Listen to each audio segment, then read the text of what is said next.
Yeah, all I've ever wanted was a bag. Fuck a rehab, I'm addicted to the cash.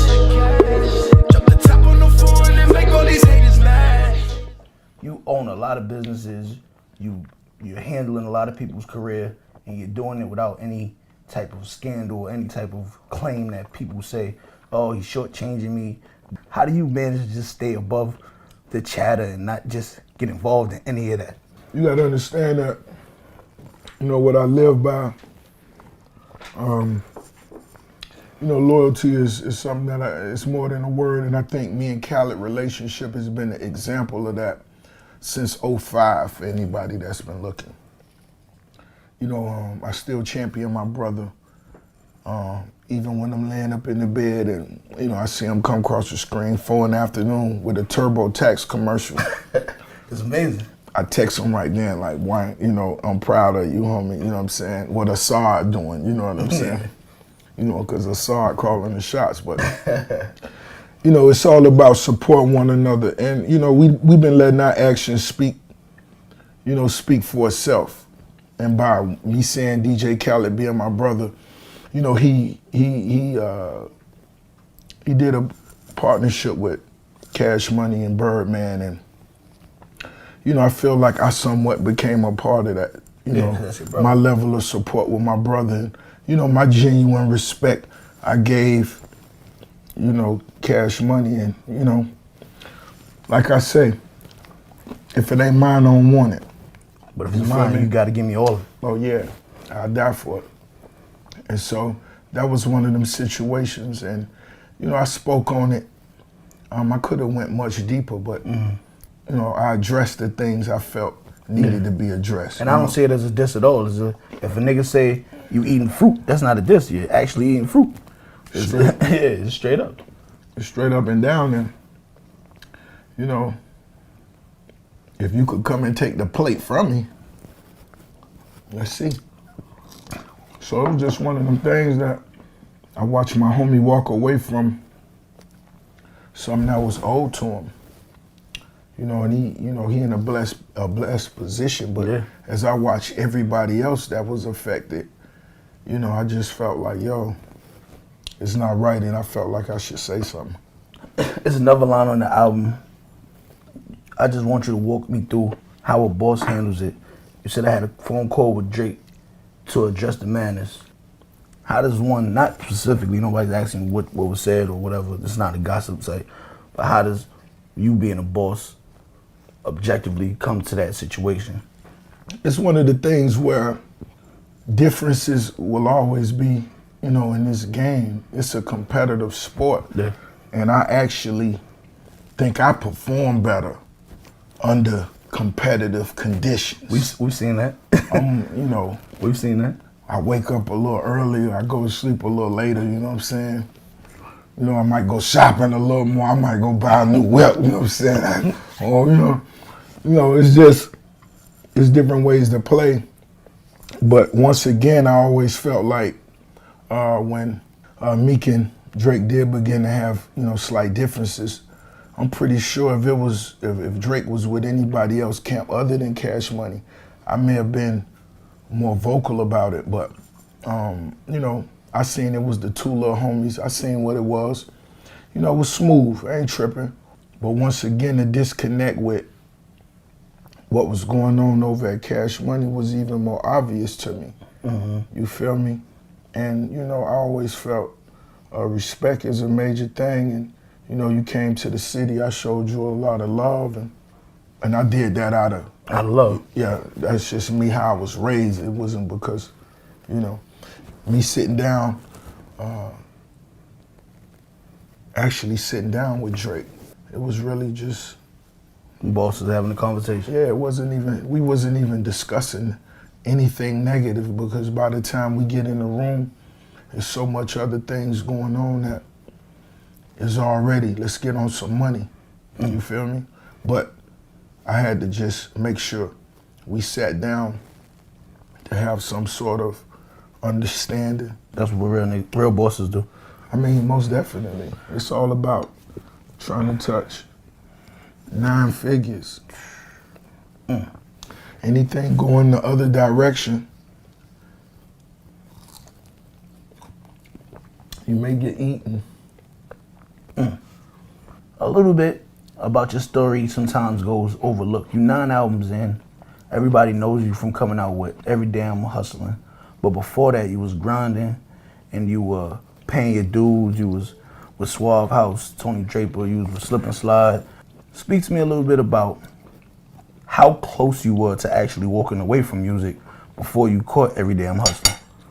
Closer than anybody could imagine. I had been writing music for years in the studio. You gotta understand, being from Miami, what was lucrative in Miami was go, go, go, go.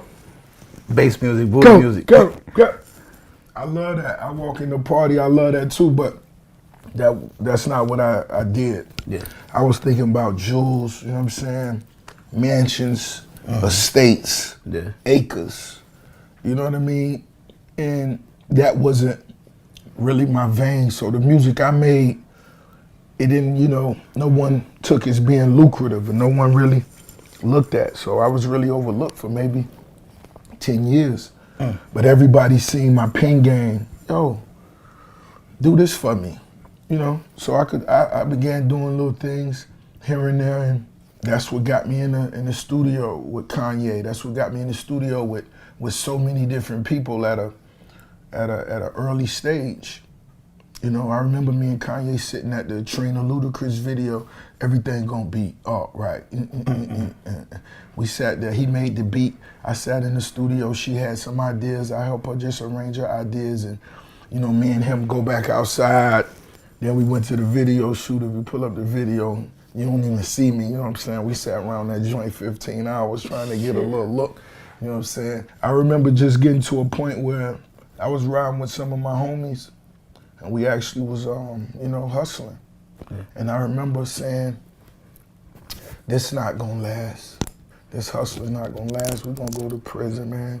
It don't even matter how much money we make every day. It's still just, we wake up and it's just the same thing every day. It's not gonna last. And I was like, this music, I don't even wanna do it no more. You know what I'm saying? That's just how I was vibing. I'll never forget when I got that beat from the Runners, Every Day I'm Hustling. I was like, yo, this different. I couldn't put my finger on it, but I was like, yo, this different. Did you know as soon as you heard it? As soon as I heard the beat, and I knew it because I wrote the song different.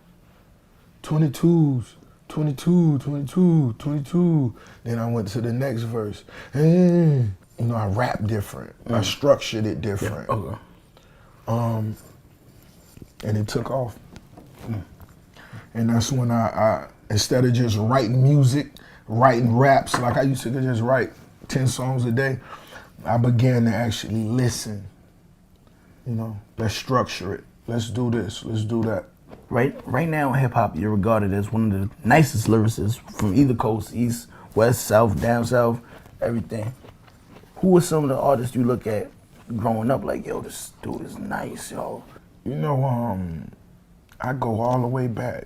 I'm a real historian, man. Hip hop, yeah. So when it comes to music, I could talk about any coast, any years, I remember when I heard Too Short for the first time, I remember hearing Cool C, Hilltop Hustlers. I remember, damn, homie got on that red silk. It could have been MC Hammer just because he had on the Gazelles.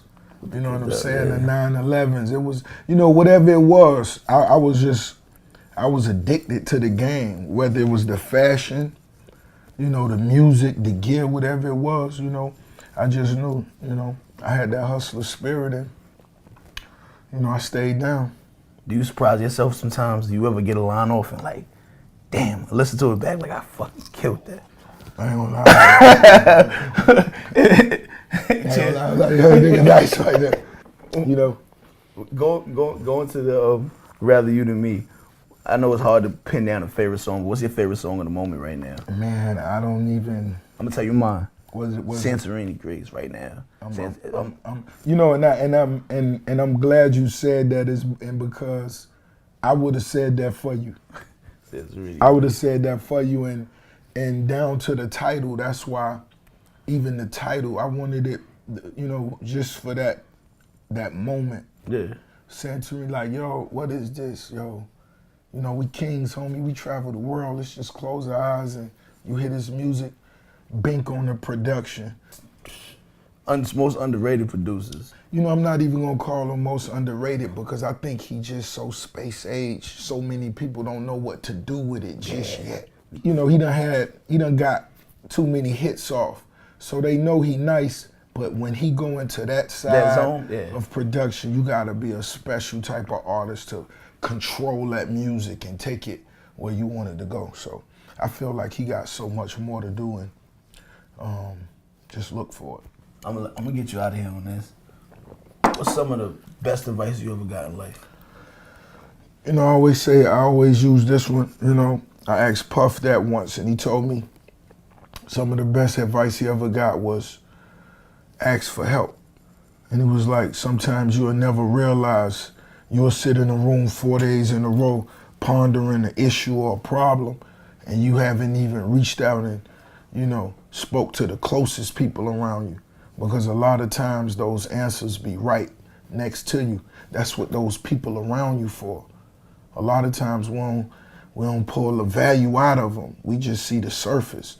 If they're around you, and they're around you, and they really are, it's for a purpose. So